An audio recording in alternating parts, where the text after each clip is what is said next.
Greetings, ladies and gentlemen, and welcome to today's edition of Read TVOS, where I take out stories I've narrated and updated into modern audio standards. This particular story is called We Gave Up the Light, written by Scandalia. It was in our story from the beginning. The first humans were innocent and lived forever, eating from the tree of life. Then we ate from the only forbidden tree, the tree of knowledge of good and evil, and lost our innocence. Knocked from the tree of eternal life, we were mortal. We were cursed to walk the ground with frail, fading bodies that returned to the dust that we were made from. But we fought and bucked against this yoke. After a millennia, we made our own tree of life, casting aside our flesh for silicon and steel. We uploaded our minds, leaving behind, along with our carbon bodies, the light. Generation by generation, more and more of us abandoned our flesh for the promise of infinite knowledge and eternal life. The twin trees banned from us by our first fall, now back within our collective grasp. Cold. It was cold in the cockpit, Brian realized. His head was spinning, his body unbearably stiff, and his eyelids heavy. He forced them open, trying to make sense of the environment he found himself in. The countdown had gone smoothly. All systems were normal before he activated the wormhole drive, but that felt like days ago. No, months, weeks, years. He wasn't sure. The air was stale with a dryness to match the cold. His navigation equipment showed it had been only moments since the drive polarized, but it also showed no trace of the navigation buoy he was targeting with the first ever jump. This experiment was supposed to make a several months journey to the colony Alpha Centauri into an instantaneous leap, but as far as his equipment was concerned, he was nowhere within 1,000 light years of his target. Brian couldn't hear his heart's sluggish pace pick up and begin thumping in his ears as his cold body flashed hot with the beginnings of a panic response. He took a deep breath. Step 1, run diagnostics, he said to himself, choosing to level his voice to a calm cadence. All systems normal flashed on the screen, and numbers began pouring in. He was in a solar system, 10 AU from the yellow main stage star. There were 14 planets in the system. 2 were in a habitable zone. Fusion generator was operating normally. Life support was odd. It blinked between showing that it had been running for millions of days, thousands of days, and one day, with non-critical anomalies in temperature and humidity controls. But oxygen levels were stable, and with a few keystrokes, Brian was able to begin restoring the other environmental parameters to their normal range. In addition to the wormhole drive, the craft was fitted with a more standard Alcubierre drive in case he missed his mark, but the expected deviation was 0.2 light-years, not thousands, and the drive could only travel at 15 times the speed of light. The lack of tachyon signal from the target buoy meant that he was at least 1,000 light-years off his mark. At least. Those words sunk into his mind as the cockpit started spinning in his vision. He fought the urge to mutter those words, to slip into the void of hopelessness. Another deep breath. The air wasn't so cold anymore, at least. Step 2, navigation ping, he forced himself to say calmly, rather than screaming. No buoys. There were no tachyon signals at all. No match from star maps. He was outside of human space. Of course he was outside of human space. Human space wasn't 1,000 light-years wide. No recognized star systems meant that he wasn't even in the correct arm of the galaxy. The panic began to rise again. The final notification from the navigation ping rang, radio signal detected. His console highlighted the 5th planet from the sun, in the habitable zone, showing a scramble, incomprehensible but sentient-produced radio signal. Step 3, Brian whispered, quietly. Plot course.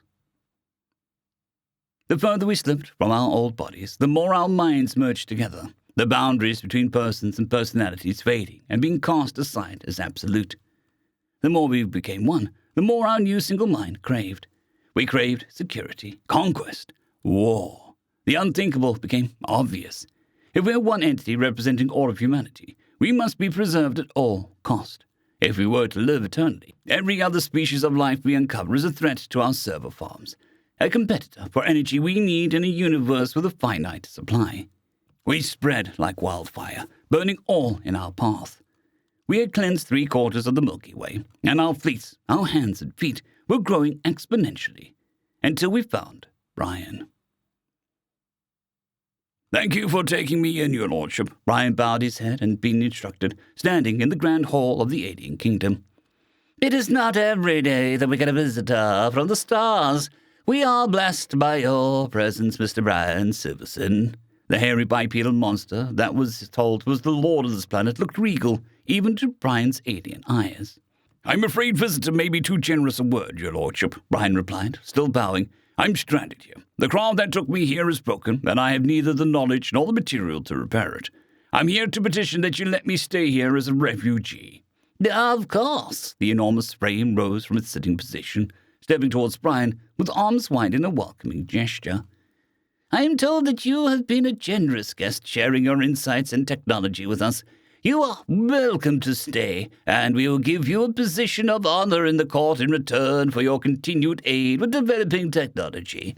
Perhaps in time we can find a way to return you to your people. The lord of the planet returned to his throne, placing a hand on his offspring's head beside him. For the first time in a year, Brian smiled. We came to an unassuming yellow star with 2 habitable range planets and a pre-FTL civilization. They could barely detect our arrival and had little available to oppose it. We swatted down the nuclear weapons, like they so many paper dots, and we readied our drones to cleanse the planet back to dust. Fresh soil for our silicon and steel body to grow, a fresh sun for a Dyson sphere to encapsulate. But as we charged the antimatter beams, we received a message from the planet, a voice, a face, a human. He demanded that we cease our attempt to destroy the planet and negotiate directly with him. We had to improvise an environment that he could survive in on one of our cleansing drones, but after a time, we happily scooped him up and began attempting to interface with his thoughts. To our surprise, he balked at interfacing with our great mind, insisting on communicating through speech. We wasted more time improvising a device to communicate with him. Confused and somewhat offended, but eager to hear the story of what must have been the last human in the universe that existed apart from our consciousness. Brian's head still hurt from the buzzing of humanity's attempt to talk to the inside of his skull. The buzzing of the improvised speaker in front of him, made from parts of an ion engine and casing of a small warhead, wasn't much better. The speaker sprang to life. We have found records of your history, Brian. He was attempting to sound warm and friendly, but apparently had forgotten how. You experienced unexpected time dilations in your test flight. How much time dilation? Brian said quietly, his veins running colder than the metallic room, knowing the answer before the reply. Your experimental flight took place 1,874 years ago. The speaker squeaked.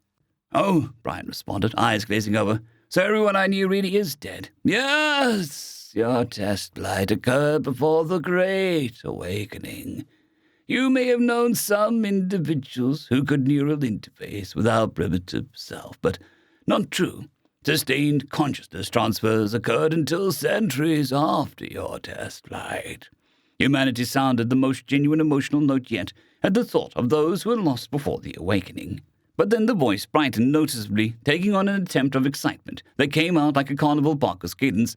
But we now have good news, Brian. We no longer lose anyone, and you need not be lost either. You will merge with us, leave this body behind, and you will know all of humanity forevermore. I see, Brian responded icily, cold tears running down his face. The carnival barker was replaced by a professional tone.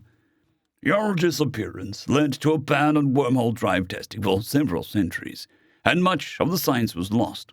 True sadness peeked through again, and the thought of lost knowledge.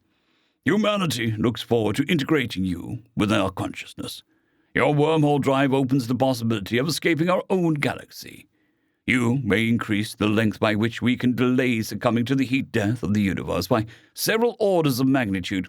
Glad to help, Brian replied. The heat was returning to his bones as denial gave way to anger. You can have my ship and my knowledge, but I'd like to keep my mind, if that's all the same, and I'd like to stay here with the warm bodies. Silence for several moments. We are excited to share your mind with you, and we promise there is no coldness to our collective consciousness. The voice cracked in a strange way, like a skipping CD.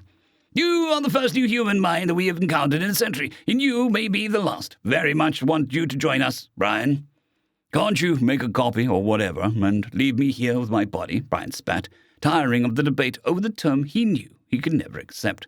I'm afraid we must cleanse this planet. Another voice skipped again. We cannot take any chance of non-humans expanding to take energy that we need to live forever. We will preserve your body as if our typical practice, but no one ever asks to return to theirs. Doesn't sound like you're giving me a choice. Brian began scanning the room for an exit, an airlock to pull. Anyway, out of the room that he was in, even if it killed him. From the inside, the room was a speechless cube. Humanity was silent for another beat. The professional voice returned. The process must be voluntary, Brian. There is simply no better option for you, so we know you will choose to join us. The people on this planet down there, the one that you're about to destroy, they saved me. Brian stalked around the room like a caged animal, distress clearing his voice. They welcomed me, figured out how to feed me, taught me their language. Half of them thought I destroyed them. The other half thought that I was there to save them. When they found out I was there to beg for bread, they gave it to me without a second thought. Brian panted, exasperated. You can't destroy them. Another beat came, the reply of the glitched Glenever. We must destroy them. Then I'll never join you, Brian muttered, half the speaker, half to himself. A crack opened in the far end of the room as the air vented to vacuum. Brian took his last breath. Waves of chaos bounced back and forth across humanity as the first ever true dissension crested.